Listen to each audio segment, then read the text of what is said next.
Assalamualaikum warahmatullahi wabarakatuh. Apa kabar teman-teman semua? Semoga kita selalu dalam kondisi baik dan sehat. Melalui video ini, kami kelompok 1 kognitif kelas B akan mempresentasikan laporan akhir evaluasi pendidikan dan pembelajaran matematika. Tapi sebelum menyimak penjelasan dari kami, yuk kita kenalan dulu dengan anggota kelompok 1. Ada Erin Ramantia, Siti Ardianti, Nabila Hairunisa, Sela Oktaviani, Vidya Nur Azizah, dan Hana Almira. Nah, sekarang simak baik-baik penjelasan dari kami ya. Yang pertama yaitu latar belakang. Pendidikan tidak akan terlepas dari kehidupan bermasyarakat. Hal itu dikarenakan pendidikan adalah kegiatan esensial di dalam kehidupan yang bergerak dinamis seiring dengan perkembangan zaman. Artinya, akan selalu memiliki pembaharuan dalam prosesnya, tergantung kebutuhan masyarakat. Pembaharuan yang dimaksud tentu adalah perbaikan ke arah yang lebih baik. Sebuah pembaharuan tentu tidak akan lantas merusak apa yang telah ada, melainkan memperbaiki apa yang menjadi sebuah kekurangan terdahulu. Dalam proses pembelajaran terdapat 3 ranah penilaian yang saling terkait antara satu dengan lainnya, yaitu pertama, ranah kognitif atau pemahaman, kedua, ranah afektif atau sikap, dan yang ketiga, ranah psikomotorik atau kemampuan. Ranah kognitif merupakan kemampuan yang berkaitan dengan aspek pengetahuan dan penalaran. Menurut Bloom, segala upaya yang menyangkut aktivitas otak adalah termasuk dalam ranah kognitif. Ranah kognitif berhubungan dengan kemampuan berpikir, termasuk di dalamnya kemampuan menghafal, memahami, mengaplikasi, menganalisis, mensintetis, dan kemampuan mengevaluasi. Dalam konteks evaluasi hasil belajar, maka ketiga domain atau ranah itulah yang harus dijadikan sasaran dalam setiap kegiatan evaluasi hasil belajar. Dalam hal ini, kami akan menjelaskan tentang penilaian kognitif beserta instrumen penilaian kognitif yang telah kami susun, yang merupakan penilaian utama dalam suatu penilaian hasil belajar. Selanjutnya yaitu 1.2 rumusan masalah. Terdapat 3 rumusan masalah, di antaranya yaitu yang pertama, apa yang dimaksud penilaian ranah kognitif? Yang kedua, apa saja tingkatan penilaian ranah kognitif? Yang ketiga, bagaimana langkah-langkah mengembangkan instrumen penilaian ranah kognitif? Dan yang selanjutnya 1.3 yaitu tujuan. Yang pertama, menjelaskan apa yang dimaksud dengan penilaian ranah kognitif. Yang kedua, menjelaskan tingkatan-tingkatan dari penilaian ranah kognitif. Dan yang ketiga, mengetahui langkah-langkah mengembangkan instrumen penilaian dalam ranah kognitif. Selanjutnya bab 2. Pengertian ranah penilaian kognitif. Ranah kognitif adalah ranah yang mencakup kegiatan mental atau otak. Menurut Bloom, segala upaya yang menyangkut aktivitas otak adalah termasuk dalam ranah kognitif. Ranah kognitif berhubungan dengan kemampuan berpikir, termasuk di dalamnya kemampuan menghafal, memahami, mengaplikasi, menganalisis, mensintesis, dan kemampuan mengevaluasi.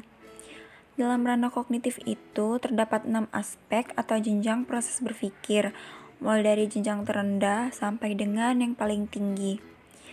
Nah, ke-6 jenjang atau aspek yang dimaksud adalah pengetahuan atau knowledge adalah kemampuan seseorang untuk mengingat kembali atau mengenali kembali tentang nama, istilah, ide, rumus, tanpa mengharapkan kemampuan untuk menggunakannya.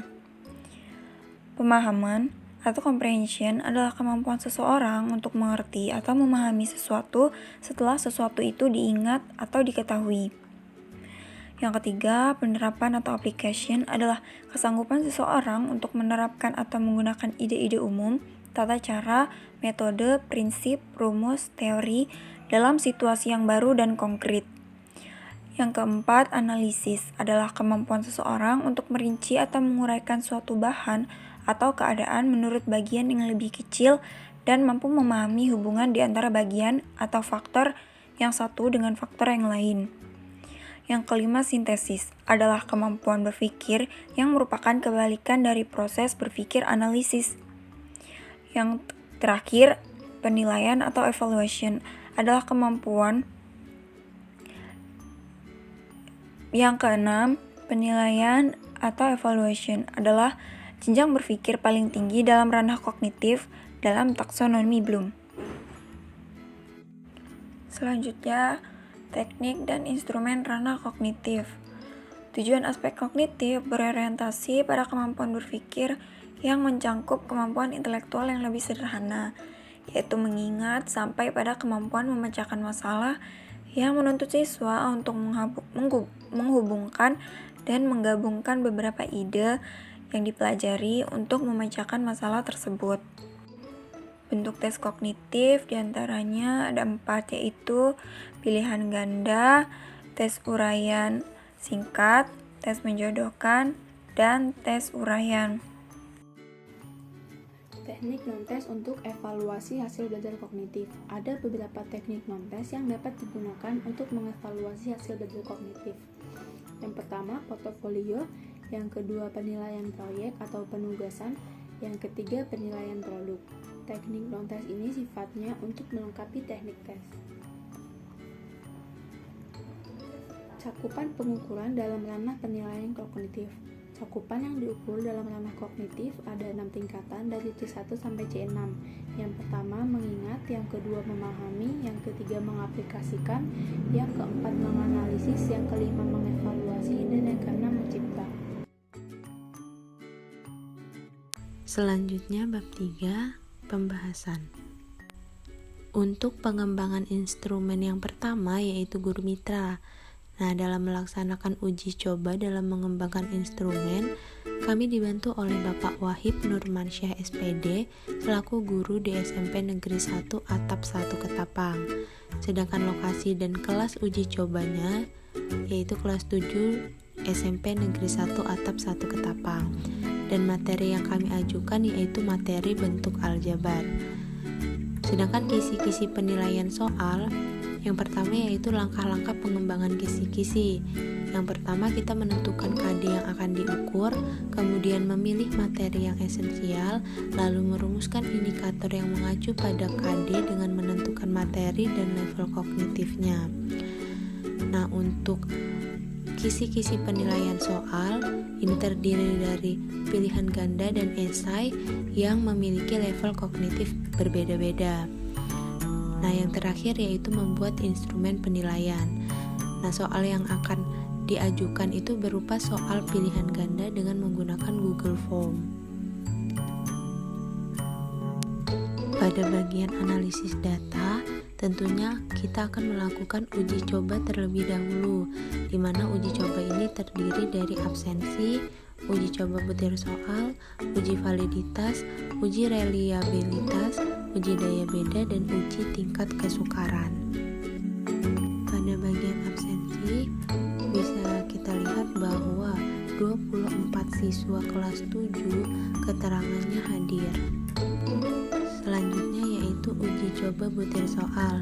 Bisa kita lihat pada tabel bahwa siswa yang menjawab salah akan diberikan nilai 0 dan yang menjawab benar akan diberikan nilai 1. Pada bagian uji validitas, kriteria interpretasi nilai validitas yang digunakan yaitu 0,800 sampai 1,00 itu sangat tinggi, 0,600 sampai 0,799 tinggi, 0,400 sampai 0,599 cukup, 0,200 sampai dengan 0,399 rendah, dan 0,000 sampai 0,199 itu sangat rendah.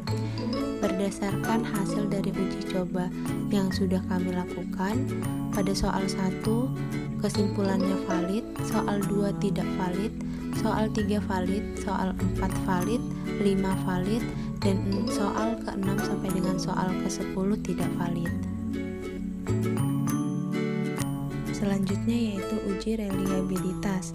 Nah, kriteria pengujian yang digunakan yaitu jika alfa lebih dari 0,90 maka reliabilitas sempurna, alfa antara 0,70 sampai 0,90 reliabilitas tinggi, alfa 0,50 sampai 0,70 reliabilitas moderat, dan jika alfa kurang dari 0,50 maka reliabilitas rendah. Jika alfa rendah, kemungkinan satu atau beberapa item tidak reliable. Nah, berdasarkan uji reliabilitas yang kami lakukan, bisa dilihat pada tabel, diperoleh nilai koefisien reliabilitas atau Cron batch alpha adalah 0,634, di mana nilai tersebut berada pada rentang 0,70 sampai 0,90, sehingga berdasarkan kriteria yang telah dibuat dapat disimpulkan bahwa data tersebut memiliki tingkat reliabilitas moderat. Selanjutnya yaitu uji daya beda. Nah, berdasarkan tabel item total statistik pada kolom corrected item total correlation di atas, sebagian besar data itu kurang dari 0,3, sehingga berdasarkan kriteria yang dibuat dapat disimpulkan data tersebut memiliki daya beda yang belum baik. Selanjutnya ada uji tingkat kesukaran. Nah, pada tabel tingkat kesukaran, untuk nilai MEAN 0,00 sampai 0,15 itu sangat sukar, 0,16 sampai 0,30 itu sukar, dari 0,31 sampai dengan 0,70 itu sedang, dari 0,71 sampai 0,85 itu mudah, dan dari 0,86 sampai 1,00 itu sangat mudah. Berdasarkan kriteria yang ditetapkan, diperoleh kesimpulan dan interpretasi tingkat kesukaran sebagai berikut. Untuk nomor soal 1 itu masuk ke tingkat kesukaran mudah, soal nomor 2 itu sedang, nomor 3 itu sedang, 4 sedang, 5 sedang, 6 sedang, 7 sukar, 8 sangat mudah, 9 sangat mudah, dan 10 mudah. Selanjutnya kita meningkat ke revisi soal uji coba. Nah, setelah direvisi, kita peroleh untuk soal nomor 1 itu kuadrat dari suatu bilangan jika dikalikan 2 dan ditambah 3, hasilnya adalah 53. Nah, bentuk aljabar yang tepat dari kalimat tersebut adalah A. 2x kuadrat ditambah 3 sama dengan 53, B. 3x kuadrat ditambah 2 sama dengan 53, C. 2x pangkat 3 ditambah 3 sama dengan 53, dan D.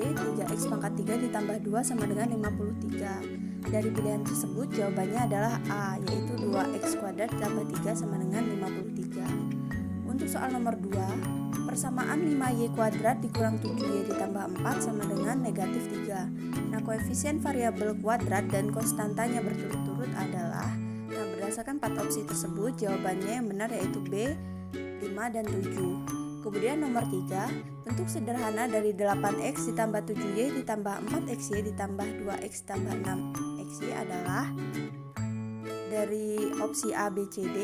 Temukan jawaban yang benar yaitu C, 10x ditambah 7y ditambah 10xy. Kemudian untuk soal nomor 4, hasil penjumlahan dari 15x kuadrat ditambah 7y ditambah 9x ditambah 3x kuadrat ditambah 8y kuadrat ditambah 5x adalah jawabannya yaitu D, 18x kuadrat ditambah 8y kuadrat ditambah 14x ditambah 7y. Untuk soal nomor 5, bentuk sederhana dari negatif 8p dikurangi 5q ditambah 3r ditambah 10s dikurangi 2p dikurangi 6q dikurangi 5r adalah negatif 10p ditambah 11q ditambah 8r ditambah 10s, yaitu opsi B. Untuk soal nomor 6, hasil pengurangan dari negatif x kuadrat ditambah 6xy ditambah 3y kuadrat dari 5x kuadrat dikurang 9xy dikurangi 4y kuadrat adalah 6x kuadrat dikurangi 15xy dikurangi 7y kuadrat, yaitu A. Untuk soal nomor 7, nilai A yang tepat agar persamaan bentuk aljabar 2x ditambah 4y dikali 2x tambah 3y sama dengan ax kuadrat tambah 22xy tambah 24y kuadrat bernilai benar adalah 4, yaitu yang B. Untuk hasil perkalian dari bentuk 2x ditambah 4, 3x tambah 1 adalah jawabannya 6x kuadrat tambah 14x tambah 4, yaitu A. Kemudian untuk soal nomor 9, hasil bagi x kuadrat ditambah 15x ditambah 50 oleh x plus 5 adalah jawabannya yaitu x ditambah 10, yaitu C. Kemudian soal terakhir, kebun Pak Doni berbentuk persegi panjang dengan luas 15x kuadrat dikurangi 4x dikurangi 35. Panjang salah satu sisinya adalah 3x min 5. Panjang sisi lainnya yaitu 5x plus 7, yaitu B. Selanjutnya adalah kesimpulan dari uji coba yang telah dilakukan. Berdasarkan hasil analisis uji coba pengembangan instrumen penilaian kognitif materi aljabar yang dilakukan oleh peneliti pada siswa kelas 7 di SMPN 1 Atap 1 Ketapang, diperoleh bahwa instrumen penilaian kognitif yang dikembangkan menghasilkan 4 butir soal valid dan 6 butir soal tidak valid. Sedangkan reliabilitas butir soal dinyatakan reliable dengan kategori moderat atau sedang. Daya pembeda ke-10 butir soal dinyatakan belum baik karena berada pada nilai kurang dari 0,3. Selanjutnya, tingkat kesukaran butir soal yang termasuk kategori sangat mudah ada 2 soal, kategori mudah 1 soal, kategori sedang 5 soal, dan kategori sukar 1 soal. Lalu, adapun saran yang dapat diajukan berdasarkan temuan uji coba ini bagi guru adalah hendaknya memaksimalkan pengembangan instrumen penilaian kognitif yang baik untuk menumbuhkan kemampuan berpikir siswa. Dan bagi peneliti lain, hendaknya menambahkan penerapan dan pengaruh instrumen penilaian kognitif terhadap kemampuan tertentu sehingga kebermanfaatannya akan lebih luas jika memilih uji coba yang serupa.